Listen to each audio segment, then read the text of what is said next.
Hello बच्चों, so the question says root 2 is a rational number or an irrational number and in this question हमें जो है वो true या false इसके स्टेटमेंट के बारे में बताना है।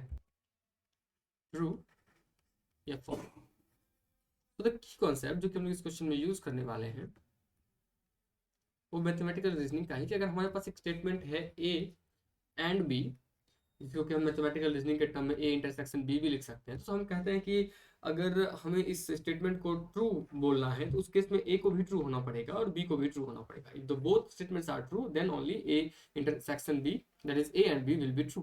वहीं अगर हमारे पास एक स्टेटमेंट है ए और B that is A union B, तो हम कह सकते हैं कि ये जो स्टेटमेंट है ये ट्रू हो जाएगा जब ए और बी में से कोई एक ट्रू हो जाए। दैट मीन्स अगर कोई एक भी ट्रू है और दूसरा फॉल्स है तो ये टोटल स्टेटमेंट जो है ये ट्रू हो जाएगा, और अगर दोनों ट्रू है तो ये ट्रू होगा ही। तो वी कैन से जो इस क्वेश्चन में हमारे पास बोला जा रहा है कि root two is a rational number और irrational number. Since root two एक इरैशनल नंबर है और हमारे पास जो दो स्टेटमेंट है, ए अगर ए को हम लोग कह सकते हैं root two is a rational number. अगर हम लोग सपोज कर लें कि जो ए स्टेटमेंट है वो root two is a rational number है और जो बी स्टेटमेंट है वो है root two is an rational number.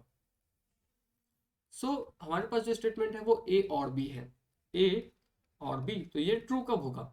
ये ट्रू होगा अगर दोनों में से कोई एक ट्रू है। तो हम लोग देख सकते हैं कि जो ऑप्शन नंबर बी है वो ट्रू है, तो ये जो है ये भी ट्रू होगा। Hence our answer is true, और ये क्वेश्चन जो है ये इसी कैटेगरी में फॉल करेगा।